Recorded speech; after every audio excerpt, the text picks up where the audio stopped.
बिहार के मुसलमानों के दिल में कौन बाप? ये सवाल इसलिए उठ रहा है क्योंकि पिछली बार मुस्लिम वोट ने विपक्ष को वोट दी थी। ओवैसी की पार्टी ने तेजस्वी को ऐसा घाव दिया कि उस जख्म पर सत्ता का मरहम नहीं लग सका। पिछली गलती ये सबक लेते हुए तेजस्वी इस पर सतर्क हैं। मुसलमानों का दिल जीतने के लिए वक्फ कानून को कूड़ेदान में फेंकने की बात कर रहे हैं। खुद को मौलाना कहे जाने पर खुश हो रहे हैं, लेकिन एनडीए भी हार मानने को तैयार नहीं है। उससे उम्मीद है कि पसमानदा मुसलमान को नया वक्फ कानून पसंद आएगा। आखिर बिहार में मुसलमान वोट पर इतनी मार क्यों मची है? मुसलमान वोट का रिमोट किसके पास है? इसी पर देखिए ये स्पेशल रिपोर्ट। आरजेडी और कांग्रेस फिर से विभाजन की राजनीति को हवा देंगे, या मानकर चलिए जातियों में बांटेंगे, वर्गों में लोगों को बांटेंगे।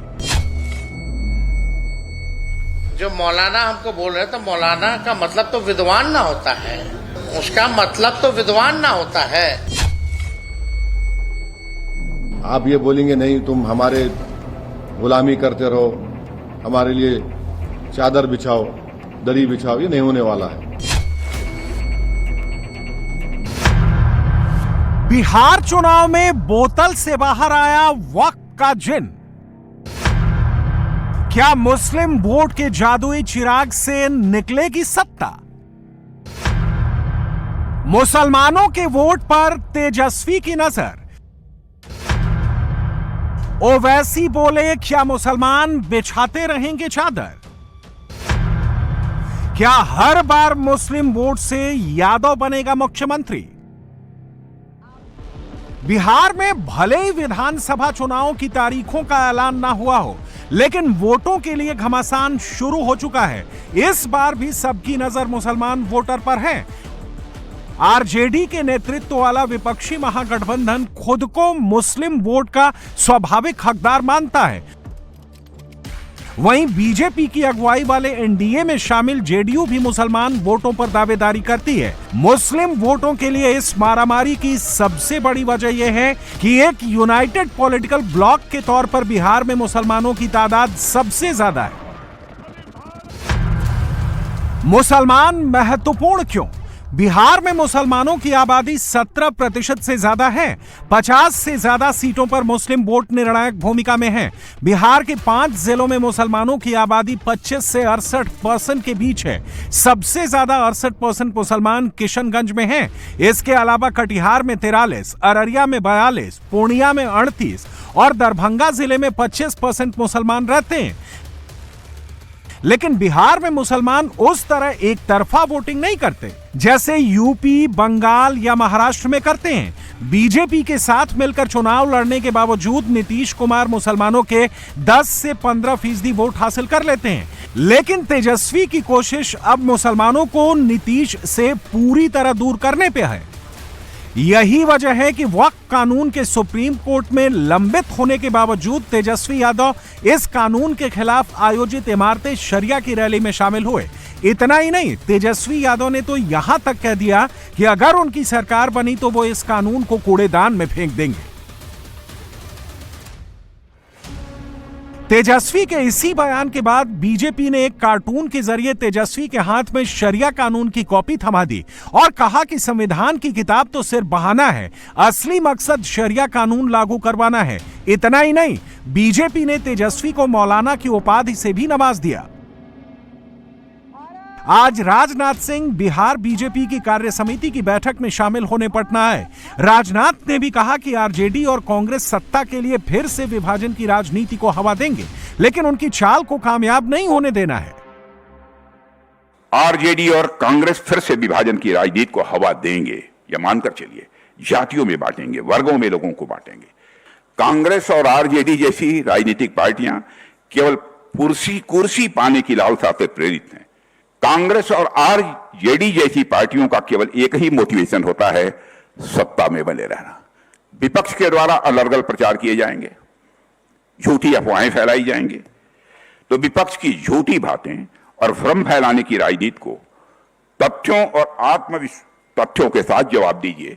आरजेडी कांग्रेस राज के दौरान अपराध, जातिवाद और जंगल राज ने साथियों बिहार को ऐसे अंधेरे में धकेला जहां से बाहर निकलने का रास्ता आज तक यह बिहार ढूंढ रहा है, लेकिन हमारी सरकार इस अंधेरे से निकलने के लिए पूरी ताकत से आज काम कर रही है और काफी हद तक इस अंधेरे से हमारा बिहार निकल चुका है। लेकिन बीजेपी की तरफ से लगाए जा रहे आरोपों से तेजस्वी बेफिक्र नजर आ रहे हैं। तेजस्वी जानते हैं कि बीजेपी उन पर जितना हमला करेगी, मुसलमान उनके उतने करीब आएंगे। अगर बिहार में हुए पिछले 4 चुनाव यानी 2 लोकसभा और 2 असेंबली इलेक्शन की बात करें तो विपक्ष को मुसलमानों के 75% से ज्यादा वोट मिल रहे हैं। मुसलमानों को कौन पसंद है? 2019 के लोकसभा चुनाव में विपक्षी महागठबंधन को 89% मुसलमानों ने वोट दिया। 2024 के चुनाव में भी मुस्लिम वोट पर उनकी पकड़ कायम रही और इस बार 87% मुसलमानों ने उन्हें वोट दिया। इसी तरह अगर 2015 के विधानसभा चुनाव की बात करें तो तब उसे 84% वोट मिले थे। हालांकि यहां पर ध्यान रखने वाली बात यह है कि 2015 के चुनाव में आरजेडी और जेडीयू मिलकर लड़े थे। 2020 के चुनाव में मुस्लिमों के बीच विपक्षी गठबंधन का असर कम हुआ और उसे 76% मुसलमानों ने ही वोट दिया। हालांकि वोट परसेंट में इस गिरावट की सबसे बड़ी वजह ओवैसी की पार्टी रही। ओवैसी की पार्टी ने आरजेडी के मुस्लिम वोट बैंक में जबरदस्ती सेंध मारी और बिहार के सीमांचल रीजन में 5 सीटें जीती। इसके अलावा उपेंद्र कुशवाहा और चिराग पासवान की पार्टी ने भी कुछ मुस्लिम वोट हासिल किए। लेकिन इस बार तेजस्वी यादव मुस्लिम वोट बैंक में किसी तरह का बंटवारा नहीं चाहते। उनकी कोशिश है कि मुसलमान एकजुट होकर उनके गठबंधन को वोट करें। इसलिए वो कभी वक्फ कानून को कूड़ेदान में फेंकने की बात करते हैं तो कभी बीजेपी द्वारा खुद को मौलाना तेजस्वी कहने पर खुश होते हैं। तेजस्वी कह रहे हैं कि मौलाना का मतलब तो विद्वान होता है, इसलिए वो मौलाना कहलाए जाने से नाराज नहीं है। भाजपा के लोग 2 दिन से हमको दिल्ली में बैठ के गाली दे रहे हैं। लोग बोल ना रहा है क्या क्या बोल रहा है, और जो बोलने वाले वो सब टपोरी लोग हैं, लफुआ लोग हैं। उनके लिए हमारे प्रवक्ता ही काफी हैं, जितने छपरी लोग हैं। और आप बताइए, जो मौलाना हमको बोल रहे हैं तो मौलाना का मतलब तो विद्वान ना होता है, वो तो उसका मतलब तो विद्वान ना होता है। तेजस्वी को एक खतरा ओवैसी से भी है। हालांकि ओवैसी कोशिश कर रहे हैं कि उन्हें भी विपक्षी महागठबंधन में जगह मिल जाए, लेकिन तेजस्वी इसके लिए तैयार नहीं दिख रहे हैं। इससे खफा ओवैसी अब तेजस्वी को ललकारने लगे हैं। ओवैसी आरोप लगा रहे हैं कि तेजस्वी का मुस्लिम प्रेम दिखावा है। ओवैसी कह रहे हैं कि आरजेडी में मुसलमानों की हैसियत बस दरी और चादर बिछाने की है, उन्हें सत्ता में हिस्सेदारी नहीं दी जाती। गुलामी में और हिस्सेदारी में फर्क होता। हम हिस्सेदारी की बात कर रहे हैं, गुलामी की बात ये लोग करना छोड़ना। हम बड़े तुम्हारे पीछे चलो, ये नहीं होने वाला है। अगर आप हिस्सेदारी की बात कर रहे तो फिर सबको बराबर हिस्सा मिलना चाहिए। आप ये बोलेंगे नहीं तुम हमारे गुलामी करते रहो, हमारे लिए चादर बिछाओ, दरी बिछाओ, ये नहीं होने वाला है। ओवैसी की पार्टी पिछले चुनाव में आरजेडी की राह में रोड़ा बनी थी। जातियों के आधार पर बुरी तरह विभाजित बिहार में एक एक वोट के लिए कांटे की लड़ाई है। 2020 के विधानसभा चुनाव में तो सत्ता पक्ष और विपक्ष के वोटों में 1% का भी अंतर नहीं था। पिछले चुनाव में एनडीए को 37.9% वोट हासिल हुए और सीटें मिली 125। खास बात यह है कि विपक्षी गठबंधन को भी इतने ही यानी 37.9% वोट मिले, लेकिन उसकी सदस्य संख्या 110 पर ही अटक गई। दोनों गठबंधनों के बीच सिर्फ 11,150 वोट का अंतर था। ओवैसी की पार्टी को 5,25,679 वोट मिले और उसके 1.66% वोटों ने नीतीश कुमार और तेजस्वी यादव के बीच जीत हार का अंतर पैदा कर दिया। ओवैसी की पार्टी को सीमांचल रीजन में सबसे ज्यादा वोट मिले क्योंकि यहां मुसलमानों की आबादी ज्यादा है। इसके अलावा भी कई सीटों पर उसने आरजेडी के मुस्लिम वोट काटे। आरजेडी अगर पिछली बार उससे छिटक गए मुसलमानों को अपने साथ जोड़ती है तो उसकी स्थिति बहुत मजबूत हो जाएगी क्योंकि यादव वोटर पहले से ही उसके साथ है। MY equation, winning combination. Bihar में यादव मतदाताओं की संख्या 14% से ज्यादा है, जबकि मुस्लिम वोटरों की तादाद भी 17.5% से ज्यादा है। दोनों को मिला दें तो ये करीब 32% हो जाता है। पिछली बार दोनों गठबंधनों को लगभग 38% वोट मिले थे। इस 38 में से 32% तो एम और वाई यानी मुस्लिम और यादव वोटरों का हो जाता है। यही बात तेजस्वी यादव की ताकत भी है और कमजोरी भी। ताकत इस लिहाज से कि उनके पास 30 से 32% वोट एक मुश्त वोट है। कमजोरी इस लिहाज से कि Tejashwi Yadav M Y combination के आगे के वोटरों को खुद से जोड़ नहीं पा रहे हैं। और सबसे ज्यादा हैरानी की बात यह है कि इतना सब कुछ होने के बावजूद तेजस्वी यादव मुसलमानों के लिए ही जंग लड़ते दिख रहे हैं, फिर चाहे वो वक्फ कानून हो या फिर इलेक्शन कमीशन द्वारा वोटर लिस्ट का रिवीजन किया जाना। अब बात करते हैं वन नेशन वन इलेक्शन की। एक जगह तो ढंग से चुनाव नहीं हो पाता, बेईमानी होती है। तो ये पूरी तरीके से स्पष्ट हो गया है, साजिश हो रही है और इलेक्शन कमीशन और मोदी जी, नीतीश जी तीनों मिल करके ये बेईमानी कर रहे हैं। इनके पास हमारे सवालों का कोई जवाब नहीं है। आप चुनाव क्यों कर रहे हो? मत करो चुनाव, ऐसे बैठा दो और एक्सटेंशन दे दो। ये क्या दिखावटी है ये लोग से। सब लोग नंगे हो गए। Election commission has become a puppet. ये करारा जवाब मिलेगा। ऐसे में अब बीजेपी की कोशिश है कि मुसलमानों के कुछ हिस्से को तोड़कर जेडीयू के रास्ते एनडीए में लाया जाए। मुसलमानों से जोड़ने के लिए तेजस्वी वक्फ कानून का सहारा ले रहे हैं, तो एनडीए ने भी मुसलमानों को जोड़ने के लिए वक्फ कानून पर उम्मीदें लगा रखी हैं। पसमानदा को पसंद आएगा नया वक्फ? बिहार की 17% मुस्लिम आबादी में अति पिछड़े मुसलमान 10%, पिछड़े मुस्लिम 3% और 4% अशरफ मुसलमान हैं। एनडीए की कोशिश यह है कि पिछड़े और अति पिछड़े यानी पसमानदा मुसलमानों को नए वक्फ कानून के सहारे लुभाया जाए। पसमानदा मुसलमानों को यह बताया जाए कि पहले वक्फ बोर्ड पर अशरफ, सैयद और शेख जैसे उच्च वर्ग के मुसलमानों का कब्जा था। अब पसमानदा मुसलमानों को भी जगह मिलेगी। बीजेपी को उम्मीद है कि कम से कम कुछ पसमानदा नीतीश के नाम पर जेडीयू से जुड़ेंगे। जेडीयू यह भी कह चुकी है कि उसके कहने पर वक्फ कानून में मुसलमानों की मांग के मुताबिक कुछ संशोधन किए गए हैं। लेकिन जेडीयू की मुश्किल यह है कि वक्फ कानून के मुद्दे पर पार्टी में बगावत देखी गई। कई मुस्लिम नेता पार्टी छोड़कर जा चुके हैं।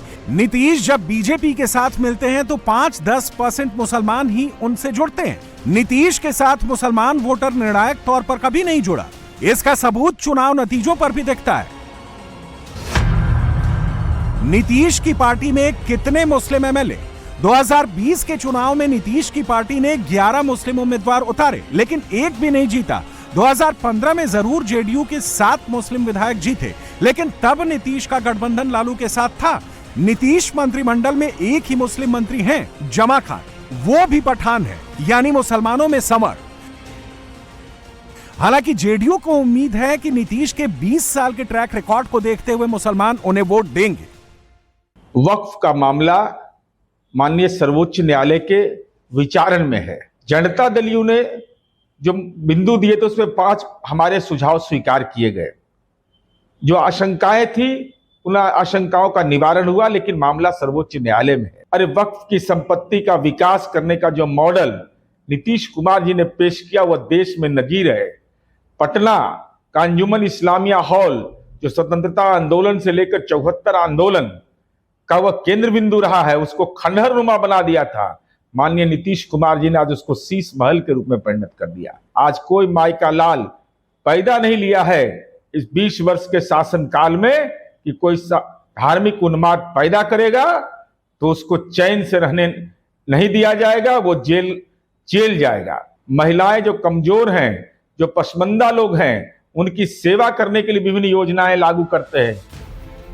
हालांकि मुस्लिम वोट के लिए बिहार में विपक्षी गठबंधन और तेजस्वी यादव जिस तरह मेहनत कर रहे हैं उसका फायदा इनडायरेक्टली एनडीए को हो सकता है। बीजेपी नेताओं को उम्मीद है कि तेजस्वी मुसलमानों को लुभाने की जितनी कोशिश करेंगे उतना ही काउंटर पोलराइजेशन हिंदुओं में भी होगा। यादवों को छोड़कर बाकी लोग एनडीए की छतरी के नीचे आएंगे। इस सबके बीच ओवैसी भी 2020 की परफॉर्मेंस दोहराने या उसे बेहतर करने की कोशिश में लगे हैं। वोटर लिस्ट के मुद्दे पर वो लगातार आवाज बुलंद कर रहे हैं। ने इलेक्शन कमीशन ऑफ इंडिया ये बोल दिया कि 2003 के वोटर लिस्ट में 4 करोड़ 94 लाख लोगों के नाम आते वो अब इंक्लूड हो जाएंगे, मगर 2024 के पार्लियामेंट इलेक्शन में ईसीआई का डेटा ये बोल रहा है कि 7 करोड़ 72 लाख 59,579 इलेक्टर्स थे, तो 4.94 आ गए, तो नियरली 2 करोड़ 75 लाख वोटर के नाम नहीं आए ना अभी। उनको आप वोटर लिस्ट, अब उनको आप बोले बर्थ सर्टिफिकेट लाओ, कहां से लाएंगे जब 2024 में इलेक्शन वोट डालने क्यों दिया आप उनको? आप ये बोल दो कि 2024 के इलेक्शन गलत था, बोलो फिर आप।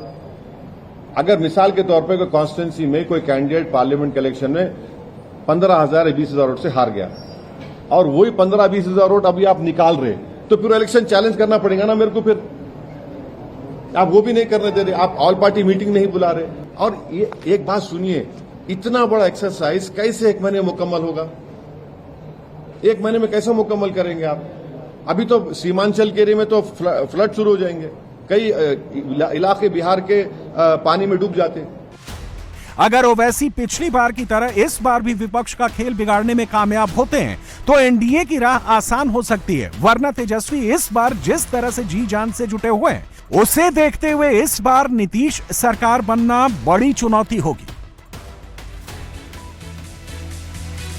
एक सवाल लखनऊ में भी पूछा जा रहा है, भानवी सिंह के लिए साध्वी सिंह ने दरवाजा क्यों नहीं खोला? भानवी सिंह राजा भैया की पत्नी है। साध्वी और भानवी सिंह दोनों सगी बहनें हैं, लेकिन दोनों के बीच दरवाजा है जो खुलता नहीं है। लखनऊ में ऐसा ही कुछ हुआ, पहले दरवाजे की घंटी बजी, फिर पुलिस का सायरन बजा और सोसाइटी के बाहर तमाशा हुआ। क्या राजा भैया की पत्नी को परिवार ने अलग कर दिया है? इस रिपोर्ट में देखिए।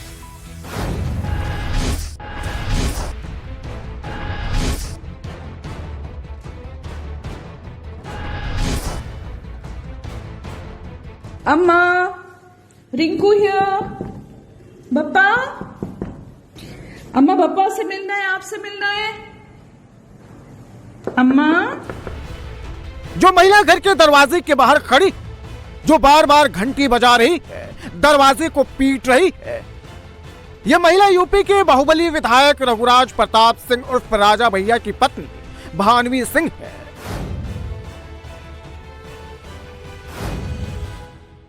और घर के अंदर भानवी सिंह की बहन साध्वी सिंह और माता पिता मौजूद हैं। अम्मा, रिंकू हियर। बप्पा, अम्मा बप्पा से मिलना है, आपसे मिलना है। अम्मा, सीसीटीवी में भानवी सिंह के साथ जो दूसरी महिला दिखाई दे रही है वो उनकी बड़ी बहन है और दोनों अपनी छोटी बहन साध्वी सिंह के घर पहुंची। दोनों का दावा है कि वो अपने माता पिता से मिलने गई थी।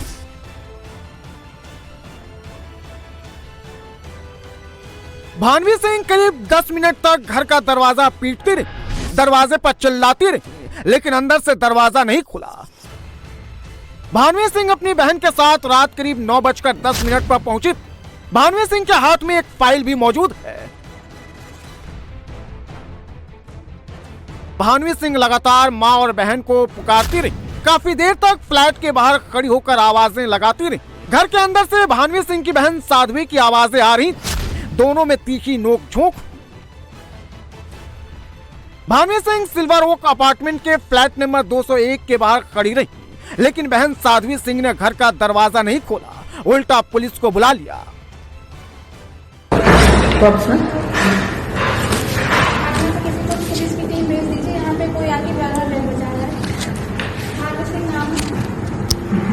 अरे बब्बू कुछ नहीं, कोई दरवाजा नहीं पीट रहा है। We are your sisters, we have come to meet अम्मा बप्पा। Babbu, don't do this.